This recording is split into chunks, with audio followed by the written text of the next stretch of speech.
November 2, 2026, barangay at SK election ay tuloy na po. Dahil po ang nangingibabaw na batas ngayon ay ito pong Republic Act 12232.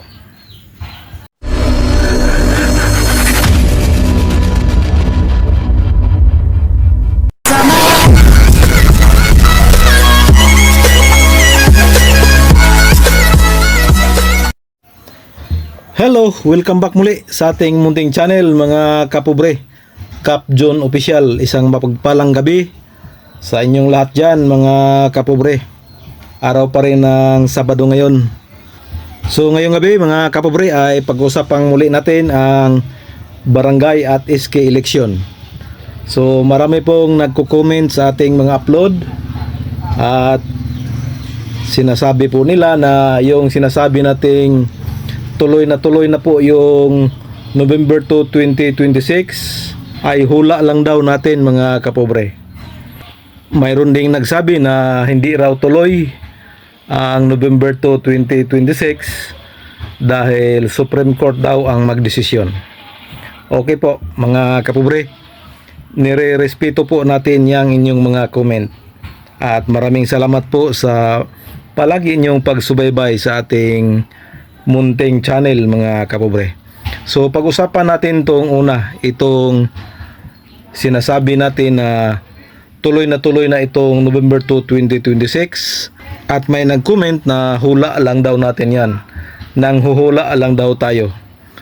Mga kapobre, hindi po hula yan. Sa ating kaibigan na nag-comment, kaibigan, hindi po hula yan. Dahil po ang umiiral po na batas ngayon ay ang Republic Act 12232. At ito pong batas na to ay nagtatakda sa halalan sa barangay at SK ngayong November 2, 2026. So sa makatuwid po, kaibigan, hindi po iyan hula. Yan po ay batas na. Kaya sinasabi kong tuloy po itong November 2, 2026 dahil po wala pa pong panibagong batas na inaprubahan ang Kongreso at Senado. Mayroon na pong na-file na panukala o bill na nagpupuspon, kaya lang po hindi pa po napag-usapan. So yan po ang aking paliwanag dyan mga kapobre, lalo na doon sa nag-comment. Hindi po hula-hula yan. Yan po ay batas po, Republic Act 12232. So dito naman sa nagsabing tuloy daw dahil Supreme Court ang magdesisyon, tama po. Sa katunayan nga, ito pong Republic Act 12232 ay pinagtibay na ng Korte Suprema. Dineclare po itong constitutional sa kabila ng pagpetisyon ni Attorney Macalintal na i-declare itong unconstitutional, pero nanindigan ang Supreme Court na ito po ay constitutional. Kaya itong Republic Act 12232 ay siyang nangingibabaw ngayon mga kapobre. Kaya nga lagi kong sinasabi na tuloy na po itong November 2, 2026 barangay at SK election dahil sa Republic Act 12232 mga kapobre. Gayon pa man, nagpasalamat po ako sa ating mga kaibigan na palaging sumubaybay. Salamat po sa inyong comment. Huwag po kayong mag-alala. Tinatanggap ko po lahat ng inyong mga komento mga kapobre. Huwag lang yung mga below the belt na. Kailangan po nating mag-observe ng proper decorum po sa ating comment section.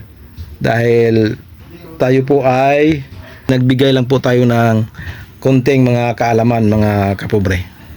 Kung mayroon man tayong nakaligtaan or hindi pabor sa inyong panlasa, ay pasensya na po mga kapobre. Uulitin ko po, kaya nasabi kong tuloy po itong November 2, 2026 barangay at SK election ay dahil po dito sa Republic Act 12232. Napapaloob po dito na ang halalan ay sa November 2, 2026 at ang termino po ng mga mananalong kandidato ay 4 years na po sila. So yan po ang napapaloob sa Republic Act 12232 at sana po ay patuloy kayong sumubaybay sa ating munting channel, Cap John Official, at tayo naman po ay patuloy po tayong sumubaybay sa mga kaganapan sa ating lipunan, lalo na sa politika at mga current events po mga kapobre.